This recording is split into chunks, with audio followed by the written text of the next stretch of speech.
Iran যুক্তরাষ্ট্রের যুদ্ধের ক্ষত এখনো পুরোপুরি শুকায়নি, কিন্তু তার মধ্যেই নতুন বার্তা দিল ইরান। তেহরান বলছে তারা সংলাপের জন্য আগ্রহী, তবে দেশের নিরাপত্তা ও সার্বভৌমত্বের বিরুদ্ধে যে কোনো হুমকির জবাব দেওয়া হবে শক্ত হাতে।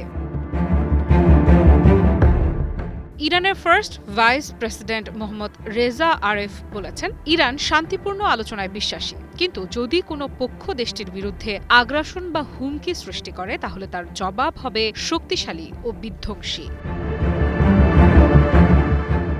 শিল্প, খনি ও বাণিজ্য মন্ত্রণালয়ের উপমন্ত্রীদের এক বৈঠকে তিনি বলেন, সাম্প্রতিক সংঘাতের সময় প্রতিপক্ষ ইচ্ছাকৃতভাবে ইরানের শিল্প খাতকে লক্ষ্যবস্তুতে পরিণত করেছিল, তবে ক্ষতিগ্রস্ত স্থাপনাগুলো দ্রুত পুনর্গঠন করা হয়েছে এবং অল্প সময়ের মধ্যেই সেগুলো আবার কার্যক্রমে ফিরেছে।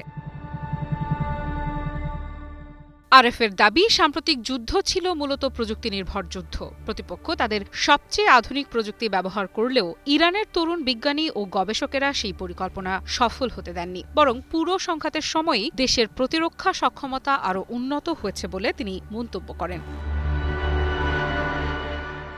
তিনি বলেন, ইসলামী বিপ্লবের পর থেকে ইরানের লক্ষ্য ছিল বিদেশি প্রযুক্তি নির্ভর সংযোজন শিল্প থেকে বেরিয়ে এসে নিজস্ব জ্ঞানভিত্তিক শিল্প ব্যবস্থা গড়ে তোলা। গবেষণা, উদ্ভাবন এবং বিশ্ববিদ্যালয় ও শিল্প খাতের সমন্বয়কে সেই নীতির কেন্দ্রবিন্দু হিসেবে তুলে ধরেন তিনি। আরেফ আরও বলেন, চতুর্থ শিল্প বিপ্লবের যুগে উন্নত ও নিজস্ব প্রযুক্তি নির্ভর শিল্পায়নের বিকল্প নেই। কৃত্রিম বুদ্ধিমত্তা বা এআই এখন আর বিলাসিতা নয়, বরং শিল্পের বাস্তব প্রয়োজন। তাই দেশের শিল্প খাতকে স্মার্ট প্রযুক্তি নির্ভর করে তোলাই এখন অন্যতম প্রধান লক্ষ্য।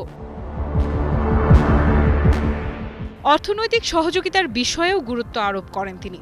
প্রতিবেশী দেশগুলোর পাশাপাশি ইকো সাংহাই সহযোগিতা সংস্থা, ব্রিক্স এবং ইউরেশিয়ান ইকোনমিক ইউনিয়নের সঙ্গে সম্পর্ক আরও জোরদারের ওপর গুরুত্ব দেন। তার ভাষায়, ইরানকে আন্তর্জাতিকভাবে বিচ্ছিন্ন করার যে প্রচেষ্টা চালানো হয়েছিল তা সফল হয়নি, বরং আঞ্চলিক ও বৈশ্বিক অংশীদারিত্ব আরও শক্তিশালী করাই এখন তেহরানের কৌশল।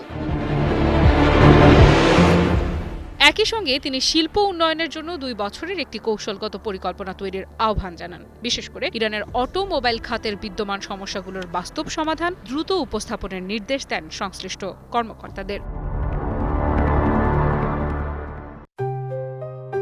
JBS holdings limited. সব মিলিয়ে ইরানের বার্তা স্পষ্ট, ইরান আলোচনার পথ খোলা রাখতে চায়, কিন্তু দেশের নিরাপত্তা ও স্বার্থের প্রশ্নে কোনো ধরনের হুমকিকে ছাড় দেবে না। একই সঙ্গে প্রযুক্তি, শিল্প ও আঞ্চলিক সহযোগিতার মাধ্যমে নিজেদের অবস্থান আরও শক্তিশালী করার পরিকল্পনাও সামনে নিয়ে এগোচ্ছে দেশটি। আফরিদা ইফরা, নিউজ 24।